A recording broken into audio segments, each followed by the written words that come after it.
अस्सलाम वालेकुम। ये वीडियो मेरे उन तमाम ब्रदर्स एंड सिस्टर्स के लिए है जो माशाल्लाह इस साल हज पर जा रहे हैं। आई एम श्योर आपकी ऑलमोस्ट सारी प्रेपरेशंस हो चुकी होगी, चाहे वो डॉक्यूमेंटेशंस हो या shopping packing. But wait a minute, एक ज़रूरी क्वेश्चन, क्या आप फिजिकली तैयार हैं? अपने आप से ये क्वेश्चन ज़रूर पूछिए। देखिए, एक हज एक स्पिरिचुअल सफ़र है, लेकिन साथ ही फिजिकल स्ट्रेंथ भी बहुत इंपॉर्टेंट होती है। 5-6 दिन के अंदर आपको लगभग 60 से 80 किलोमीटर तक चलना पड़ सकता है, और ये हर किसी के लिए आसान नहीं होता है, स्पेशली उनके लिए जो एक सेडेंट्री लाइफस्टाइल में है।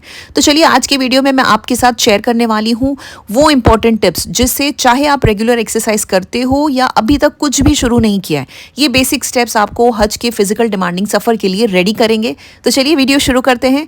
सबसे पहले सिंपल घर बैठे मूवमेंट्स उन लोगों के लिए जो एक्सरसाइज कभी नहीं करते। ठीक है, अगर आप रेगुलर वॉक नहीं करते तो अभी से रोजाना सिर्फ 15 से 20 मिनट ये मूवमेंट्स शुरू कर दें। सबसे पहले घर के अंदर ही स्पॉट वॉकिंग। इससे क्या फायदा होगा? ये आपके लेग्स और फीट मसल्स को एक्टिव करते हैं, ब्लड सर्कुलेशन इससे इंप्रूव होता है, और सेडेंट्री लाइफस्टाइल से निकलने का ये सबसे बेस्ट शुरुआत है। तो 5 से 10 मिनट वॉकिंग भी मेटाबॉलिज्म को बूस्ट करता है। हज में जब आपको तवाफ या सफ़ा मरवा में चलना पड़ता है तो ये लेग्स जो है आपके, अगर आप ये रोज़ करेंगे तो आपके लेग्स रेडी रहते हैं। सेकेंड एक्सरसाइज में बताऊंगी चेयर से उठना बैठना। ये 10 से 15 बार आप कर सकते हो। इससे क्या फ़ायदा होगा? आपके थाइज और नीज के जो मसल्स हैं, आपके घुटने, ये जो है वो स्ट्रॉन्ग बनते हैं। बैलेंस और बॉडी कंट्रोल ये इंप्रूव होता है। तो वॉक करते वक्त थकन कम महसूस होगी। स्टेयर क्लाइंबिंग और जैम पैक क्राउड में मूवमेंट आसान होता है। हज के दौरान जब आपको रमी यानी जमरात के लिए ऊपर नीचे चलना पड़ता है तो ये एक्सरसाइज बहुत हेल्पफुल होती है। Then next exercise is wall pushup. या आप 10 से 15 बार कर सकते हो। इससे क्या फ़ायदा होगा? इसमें आपके देखिए अपर बॉडी यूज़ हो रही है, जैसे आपके शोल्डर्स, आर्म, तो ये इसकी स्ट्रेंथ बढ़ाता है। इससे ये फ़ायदा हो जाता है कि बैगेज उठाते वक्त या जमजम कैरी करते वक्त स्ट्रेंथ जो है ये बहुत हेल्प करती है। Easy version of regular pushups है ये, स्पेशली फॉर माई एल्डर हाजीज। तो मदीना या मिना में जब आपको खुद से अपना सामान संभालना हो तो ये स्ट्रेंथ बहुत यूज़फुल होती है।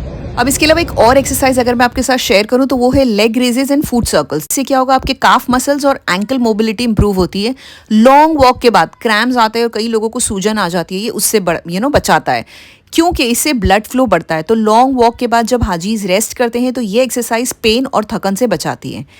इसके अलावा बहुत इंपॉर्टेंट चीज़, स्टेयर्स का यूज़ करें अगर हो सके तो, क्योंकि इससे फ़ायदा ये होता है कि इससे आपकी कार्डियो हेल्थ इंप्रूव होती है, लेग्स और लंग्स दोनों की कैपेसिटी बढ़ती है। अगर हज के दौरान थकन से बचना है तो ये मूवमेंट्स आपकी फिजिकल स्ट्रेंथ बढ़ाती है।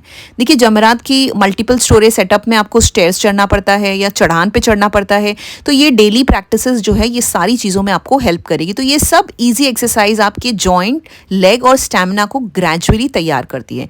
अब आप ये मत सोचिए कि इतना कम टाइम है, इसमें क्या कुछ फ़ायदा हो जाएगा। बिल्कुल गलत। देखिए, हर एफर्ट, हर मिनट मैटर करता है, और सबसे अच्छी बात, ये एक्सरसाइज का रूटीन आपके मूड को भी इंस्टेंटली बेटर कर देगा। अब मैं अपने दूसरे सेगमेंट में उन हाजियों के लिए कुछ एक्सरसाइज बताऊंगी जो ऑलरेडी वॉक वगैरह करते हैं। तो अगर आप थोड़ी बहुत वॉक करते हैं तो अपना डिस्टेंस बढ़ाइए। रोज़ाना 3 से 5 किलोमीटर वॉक शुरू करें। हर 2 दिन में पेस थोड़ा फास्ट करें। एक दिन में एक बार मॉर्निंग वॉक कर लें, और अगर आपको लग रहा है कि आपके यहाँ का मौसम ठीक है तो आप मॉर्निंग एंड इवनिंग दोनों वॉक कर सकते हो। कंफर्टेबल वॉकिंग शूज़ पहनने की आदत डालें। ठीक है, अब ये हो गया एक्सरसाइज पार्ट। बहुत इंपॉर्टेंट एस्पेक्ट इस वीडियो का, डाइट एंड हाइड्रेशन। देखिए, एनर्जी बनाए रखने के लिए आपको डाइट की भी बहुत ज़्यादा इंपॉर्टेंट ज़रूरत है।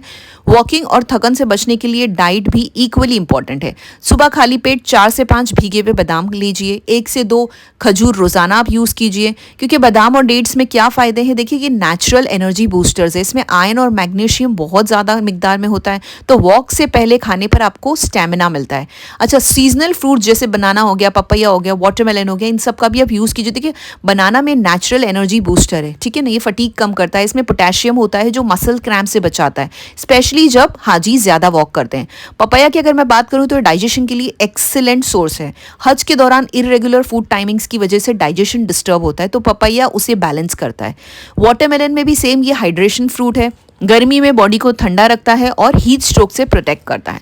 इसके अलावा अगर आपको अपनी डाइट में क्या इंक्लूड करना है तो एग, मीट और दाल, ये सब डेली प्रोटीन के लिए, क्योंकि ये हाजियों के लिए बहुत ज़्यादा बेनिफिट होता है। अगर आप एग, मीट या दाल, ये सब हाई प्रोटीन सोर्स हैं, तो ये सारी चीज़ें आपकी मसल रिकवरी के लिए ज़रूरी है।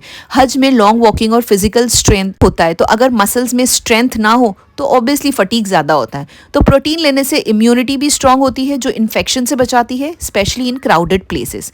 ठीक है, इसके अलावा दही, छाछ, कोकोनट वाटर, ये सारी चीज़ें आपको डिहाइड्रेशन से बचाएगी।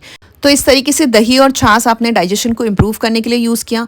तो इससे क्या होगा, हज के दौरान कई लोग स्पाइसी या अनफेमिलियर फूड लेते हैं तो जिससे स्टमक अपसेट हो सकता है। तो छाछ जो है वो बॉडी को कूल डाउन करता है, ये एक नेचुरल कूलेंट है जो हीट स्ट्रोक को और डिहाइड्रेशन से भी बचाता है। कोकोनट वाटर के बारे में मुझे बताने की ज़रूरत नहीं है, it is loaded with electrolytes. Okay, ये सोडियम, पोटेशियम और मैग्नीशियम प्रोवाइड करता है जो बॉडी को रिहाइड्रेट करता है आफ्टर एक्सेसिव स्वेटिंग, जैसे मिना में, अरफात वगैरह में। ठीक है, apart from this white rice, सब्जी, दाल, चिकन, ये आप एक बैलेंस एनर्जी के लिए ले सकते हैं क्योंकि वाइट राइस जो होता है वो आपको क्विक डाइजेस्टिव एनर्जी देता है जो हज में वॉक और फिजिकल एक्टिविटी के लिए ज़रूरी होता है। जब राइस के साथ दाल या चिकन लिया जाए तो ये कंप्लीट मील बन जाता है, energy plus protein combo. Digestive friendly भी है और हैवी फीलिंग नहीं होती है, इसीलिए क्राउड मूवमेंट और इबादत के दौरान ये डिस्कम्फर्ट नहीं देता है। वाटर इनटेक बहुत ज़्यादा इंपॉर्टेंट पार्ट है। देखिए, रोज़ाना 2.5 से 3 लीटर पानी ज़रूर पिए, स्पेशली अगर आप सऊदी के गर्म मौसम में अपने आप को अडेप्ट करवाना चाहते हैं। तो ये फूड ऑप्शंस जो है ये घर से हज से पहले ही आप प्रैक्टिस करना शुरू कर दें ताकि बॉडी इन फूड आइटम्स को इजीली एक्सेप्ट करे। सिंपल, होलसम और हाइड्रेटिंग डाइट आपके स्टैमिना के साथ साथ मेंटली भी आपको अलर्ट रखती है। अब हम बढ़ते हैं नेक्स्ट सेगमेंट में जिसमें मैं आपको बताऊंगी विटामिन जो ज़रूरी है, स्पेशली अगर थकन महसूस होती है। विटामिन D3 प्लस कैल्शियम, अगर मैं अपनी कंट्री की बात करूं, और ऐसे कहा जाता है कि अगर हमारी कंट्री के लोगों ने अपना टेस्ट करवा लिया तो it is said that 80% of the population is deficient for vitamin D। तो ये बहुत ज़्यादा इंपॉर्टेंट है। अगर आप हज पे जाने से पहले अपना विटामिन D लेवल और कैल्शियम लेवल चेक करवा लेते हैं, नथिंग लाइक इट, क्योंकि इससे आपको पता चल जाएगा कि अगर आप डेफिशिएंट हैं तो आप इसके विटामिन लेना स्टार्ट कर दीजिए। ये जॉइंट और लेग पेन के लिए बहुत हेल्पफुल होता है। विटामिन B12 ये एनर्जी बनाए रखने के लिए काम आता है। इसके बाद एक और सप्लीमेंट होता है आयरन एंड फॉलिक एसिड, ये ब्लड वीकनेस या फटीग में हेल्पफुल होता है। तो ये सारे टेस्ट अगर आप एक सर्टिफाइड डॉक्टर के थ्रू जाके चेकअप करवा के अगर आप में ये डेफिशिएंसीज है तो आप प्लीज़ ये विटामिन्स लेना स्टार्ट कर दें अपनी जर्नी से पहले। ठीक है, ORS या ग्लूकोज पाउडर की मैं बात करूंगी क्योंकि लॉन्ग वॉक के बाद फास्ट रिकवरी में ये दोनों चीज़ें बहुत हेल्प करती है।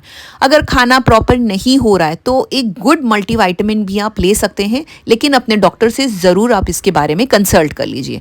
तो ये सारी चीज़ें जो है आपका ये ओवरऑल स्टैमिना बढ़ाएगा, वीकनेस और फटीग से बचाता है। ठीक है, लाइफस्टाइल एडजस्टमेंट के बारे में अगर मैं आपको बात करूं तो हैवी खाना और डीप फ्राइड आइटम से थोड़ा अपनी हज जर्नी शुरू होने से पहले बचिए। रात का डिनर लाइट रखें, रोज़ाना हल्की सी स्ट्रेचिंग सुबह या नमाज के बाद, ये जो मैंने आपको एक्सरसाइज बताई आप वो कर लें। वॉक के तुरंत बाद पानी या नींबू पानी ज़रूर लें बिकॉज ये एनर्जी को रीस्टोर करता है। तो my dear brothers and sisters, चाहे आप रेगुलर वॉक करते हो या अभी तक कुछ भी शुरू नहीं किया है, ये सिंपल स्टेप्स आपके हज के फिजिकली डिमांडिंग सफ़र के लिए आपको रेडी करेंगे।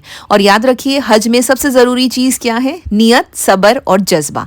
लेकिन बॉडी को तैयार करना भी एक जिम्मेदारी है हमारी, ताकि आप अरकान जो है वो आसानी से कर सके, आपकी इबादतों में कोई तरीके की डिस्टर्बेंस ना आए और अल्लाह आपके सफ़र को आसान करे, मकबूल करें। और दुआओं में ज़रूर याद रखिए। अगर आपको ये गाइड हेल्पफुल लगी हो तो वीडियो को लाइक करें, शेयर करें और चैनल को सब्सक्राइब करना मत भूलिए। मिलते हैं इसी तरीके की लेटेस्ट अपडेट के साथ। Till then take care and अस्सलाम वालेकुम।